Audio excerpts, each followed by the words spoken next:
You're listening to the Mindful Mama podcast, episode number 319. Today, we're talking about how to avoid burnout. Welcome to the Mindful Mama podcast, now with over 1 million downloads. Here, it's about becoming a less irritable, more joyful parent. At Mindful Mama, we know that you cannot give what you do not have. And when you've calm and peace within, then you can give it to your children. I'm your host, Hunter Clark-Field's Mindful Mama mentor. I help smart, thoughtful parents stay calm so they can have strong, connected relationships with their children. I've been practicing mindfulness for over 20 years. I'm the creator of Mindful Parenting, and I'm the author of Raising Good Humans, a mindful guide to breaking the cycle of reactive parenting and raising kind, confident kids. Welcome back to the Mindful Mama podcast. I am so glad you are here today. This is such an important topic because we end up there, right? We can end up in this kind of like crazy burnt out place. And so I really don't want that to happen to you. That's what we're going to talk about today in this kind of mindful parenting short episode, little mini episodes that I do on Fridays. And I'd love to know if you are enjoying these solo episodes. Are they resonating with you? Are they helping? Please let me know. You can tag me at Mindful Mama Mentor on Instagram, and I'd love to find out. Love to. But we are going to be talking about how to avoid burnout today. And this is for you. Do you ever sacrifice your own well-being to take care of others? And if this is you, chances are you are actually doing more harm than good. And this can be hard to hear. But you know that cliche like oxygen mask analogy, right? We go in the airplane, they always give us the safety protocol, and we have to, put on our own oxygen mask before we put on our child's. And let's just take a minute to think about why they tell us to do this. Why, right? Because if you don't take care of yourself first, put on your own oxygen mask first, you could literally pass out and die, right? So there's really, really good reason they need to tell us that again and again. Taking care of yourself is not selfish, right? It is actually our responsibility, but this is a hard thing to tell us in this society because it goes against cultural beliefs that are handed down to us by patriarchal systems and cultures. I don't know anyone who has come from a matriarchy, so if so, maybe this doesn't apply to you. But generally, we're all brought up in patriarchal cultures, and in patriarchal cultures, if you go back at some point in time in history, women were treated like property, like goods, right? Like our value is only in our being able to take care of the children and the household. And women's wisdom, women's bodies, women's contributions are not valued and still aren't today, right? To a very large degree. But we hold this idea of like the holding up and a pedestal, this self-sacrificing woman is still there, right? It's still making its way into our little hearts and minds and causing some damage because it really can be doing more harm than good. So what happens, when we get to a point of burnout, when we don't take care of ourselves, when we put everyone's needs ahead of ours, we don't take care of ourselves, we get to a place of burnout. What happens? We're yelling. Moms are or dads often are in exhaustion, particularly moms, right? We're not able to parent in the way we want to well. It has these terrible effects on women. Women don't taking care of our physical health, our mental health. We don't get doctor's appointments. We don't take care of our, gynecological health, and things that should be taken care of can be missed. We are not shining our light in a way. We're not being an example and a model for our children of how to live in this world. Like, we're only giving this tiny percentage of what we could give if we were healthy and balanced and peaceful and grounded, right? And so it's not only a disservice to you and you're feeling terrible, you're exhausted, you may be feeling resentful of everyone around you, but also your child, because your child is not getting an example of how to value themselves, of how to balance work and life, to how to balance other people's demands, how to have boundaries in the world around things that are requested of you. So not only are you not, maybe you're doing more things, maybe you're driving to more places, maybe you're fitting a lot in, but you're not modeling a healthy, balanced life. You're not giving in the capacity that you could truly give if you were fulfilled and balanced and healthy and well in all the different parts of your life, right? So it's so important to understand that if you neglect yourself for an extended period of time, you will experience burnout and you're no good to anyone. But it's not even about your value to others. You are valuable in and of yourself just because you are, not just because you're a mother or parent. You have that intrinsic value to all of us, right? So, what are those signs of burnout? Do you collapse in bed at the end of the day? Are you totally exhausted? Are you starting to feel resentment of your spouse or partner or of your child? Do you resent the people who ask you to volunteer for things? Maybe other family members. Maybe you can hardly get out of bed, or you wake up and you're already exhausted when you wake up. It's a sign of burnout if caffeine is necessary to get through the day. If you forget to eat, are you forgetting to eat? Or maybe are you binging on Netflix or other distractions to avoid being alone with your thoughts? So these are all signs of burnout that you have been neglecting yourself for some period of time, and you're starting to shine your light less brightly and less brightly. You're becoming dimmer and dimmer. And that is not good for you. It's not good for your child. Going down that martyrdom path leads to these things and it doesn't help anyone. What is self care? I'm not talking about getting yourself the cool manicure stickers that you see on Instagram that I covet so much. It's not that. That's not self care. The new organic sweater is not self care. Really, true self care strengthens and deepens our connection with ourselves so we can understand how to meet our needs from a mental, emotional, and physical standpoint.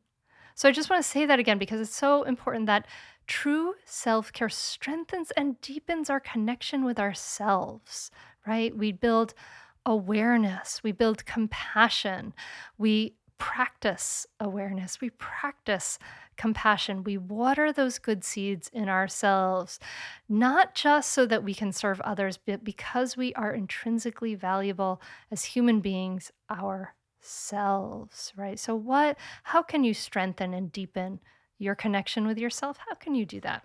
If you find you are at risk of burnout or you just feel like you want to take better care of yourself, self care is the answer you are looking for. True self care really, again, builds that connection with who you are, the core of your being, so that when the tides of life get rough, they will, you're anchored and you don't get swept away. And honestly, this is really important to me right at this moment because there's some stuff happening in my family. There's some medical health stuff happening with both my husband and one of my daughters. And I've had to spend a lot of time in medical settings over the last few days. And I've had to take care of myself and to be able to be grounded, to be calm, to be here and able to manage these tides of life that are coming, right? Ultimately, a self care practice will allow you to understand yourself. It can allow you to find your passion and purpose, and it will take you on the path to live a fulfilled life, right? It's powerful, but it's also not easy to break bad habits, especially if you have spent years putting other people's needs ahead of your own. So, I'm going to give you some tips on how you can start to treat yourself and take care of yourself. And I want you to take what resonates, take one or two of these that resonates and focus on them for a couple of weeks, right? So for mental health, you can relax and allow yourself to do nothing without a cell phone. You can meditate, practice a mindfulness meditation practice, get started. You can read an educational book with a focus on personal growth. You can listen to an educational podcast. This does not include news. You can play with your pet. You can cuddle with your partner. You can do something that makes you smile. You can create something artistic or play an instrument. You can listen to music you love. You can practice gratitude with a gratitude journal. Maybe you need some more self care ideas for emotional health, right? This could include forgiving someone you have been holding a grudge against, doing something that scared you, that you've always wanted to do, focusing on your own needs and goals instead of comparing them to others, practicing compassion for yourself, taking a break from social media, allowing yourself to feel your feelings instead of running from them or distracting yourself. You could read a fictional book that lifts your spirits. You can take a break from technology. You can unplug. You can help someone and don't expect anything in return. You can practice positive affirmations, right? I love these. For example, I am enough. I am enough just as I am right in this moment. You can write down a few things you appreciate about yourself. Maybe you need some ideas for physical health. You can practice deep, slow breathing. Really start to lower that stress response. You can move to music you love. You can get a good night's sleep and value that and prioritize that for yourself. You can lift weights, go for a walk, play a sport, go outside, get some sunlight on your skin. Try yoga or other mindful movement practice. Also, so good for your mental health, right? Eat lots of fruits and veggies, eat unrefined foods. Look in the mirror and love your body as it is right now without judgment. You can sign up for that course you've always wanted. My self-care has helped me overcome debilitating panic attacks in my earlier life. It's helped me overcome neurotic thought patterns that were holding me back. It's helped me overcome an incredible temper and be a grounded, peaceful, positive role model for my kids. So, what does it include? What do I do for my self care personally? To take care of myself physically, I practice yoga at home. I wish I could go to a class. I'm dying to. I go running like 3 times a week. I do body pump class, which is like Les Mills, like weightlifting thing. I love it. It's like helps me be strong and grounded and fit. Go for walks with the dog. For my mental and emotional health, mindfulness meditation has been a huge game changer in my life. It really helps me to surf the inevitableness of life's waves and helps me to not go down those patterns of rumination, helps me to be present and tolerate all the different things life brings at me, helps me to be less reactive. It's so, so powerful. I can't do without it. I also do a gratitude journal. Not all the time, but I do it. And I intentionally practice gratitude often. I do affirmations. I practice some affirmations every morning when I do my meditation. Sometimes I listen to them on Spotify, and I have the I Am app on my phone, and I look at affirmations on the toilet instead of Instagram. So I practice all these things. I make also a priority for my social self-care to have time with friends. I joined a sailing club and I'm learning to do something that I've always wanted to learn. And I'm doing it. I'm going out in the Delaware River with all these like retired guys and women and sailing and learning how to sail. It's so cool and it's really filling me up. And I take time out. I go on retreats. We do screen-free Sunday, and I take time out every single morning for my mindfulness meditation. It makes a huge, huge difference. So I don't want you to continue to sacrifice yourself. I don't want you to head down this road to burnout. It's not going to help you. It's not helping your child. No one's going to give you bonus points or a little award in the afterlife for self-sacrificing. Sorry, it's not going to happen. And you need to take care of yourself, to role model valuing oneself for your children and to be able to give to them what you really want to give to them. Now, I've put together an awesome self-care checklist. It's like a survey to see how you're doing on your self-care. And you can sign up and get it at mindfulmamamentor.com/self-care. That's mindfulmamamentor.com/self-care without the dash, self-care. And you can sign up to get that self-care checklist. And I would love for you to do that and see what your ahas are. How are you doing on this self-care? Maybe okay, maybe not. I want to know. I hope this has been helpful for you. I hope that you are remembering that self-care is not selfish. It is your responsibility. It's how you show up in the world with greater ease, greater peace. It's how you shine your light more fully. And it matters. What you do matters. It matters to your child. It matters to your partner. It matters to everyone because we are interconnected. What we do affects each other. So take care of yourself. It's so, so important for you to be able to show up for all the things you care about. Really, really, really matters. I hope this has helped you, my friend. I would love to hear some feedback, and I'm wishing you the best. Thank you. Thank you so much for listening. I will talk to you again soon. Namaste. The most thing that I was struggling with was yelling, and even though I was reading all these parenting books and listening to webinars and doing all those things, it wasn't changing. In fact, it was getting worse. I'm able to pause a lot more before responding. Well, the coaching calls were awesome. That was probably my favorite part of the course. That day when I'd listened to the coaching call, I was a much, much better parent that day. I loved it all. I got so much out of it. It's the best thing I did. It's not one and done. It's a daily practice every day. I'd say definitely do it. It's so worth it. The money really is inconsequential when you get so much benefit from being a better parent to your children and feeling like you're connecting more with them and not feeling like you're yelling all the time or you're like, why isn't things working? I would say definitely do it. It's so, so worth it. It'll change you. I'd say definitely do it. It's really helpful. It will change your relationship with your kids for the better. It will help you communicate better. And I'd say communicate better as a person, as a wife, as a spouse. It's been really a positive influence in our lives. So definitely do it.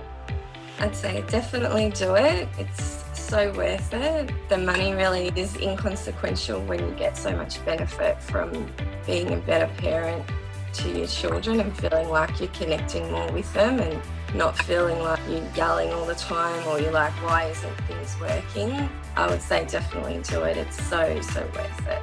It'll change you. No matter what age someone's child is, it's a great opportunity for personal growth and it's a great investment in someone's family. I'm very thankful I had this. You can continue in your old habits that aren't working, or you can learn some new tools and gain some perspective to shift everything in your parenting. Are you frustrated by parenting? Do you listen to the experts and try all the tips and strategies, but you're just not seeing the results that you want? Or are you lost as to where to start? Does it all seem so overwhelming with too much to learn? Are you yearning for a community of people who get it, who also don't want to threaten and punish to create cooperation? Hi, I'm Hunter Clark-Fields, and if you answered yes to any of these questions, I want you to seriously consider the Mindful Parenting membership. You will be joining hundreds of members who have discovered the path of mindful parenting and now have confidence and clarity in their parenting. This isn't just another parenting class. This is an opportunity to really discover your unique, lasting relationship, not only with your children, but with yourself. It will translate into lasting, connected relationships, not only with your children, but your partner too. Let me change your life. Go to mindfulparentingcourse.com to add your name to the waitlist, so you will be the first to be notified when I open the membership for enrollment. I look forward to seeing you on the inside. mindfulparentingcourse.com.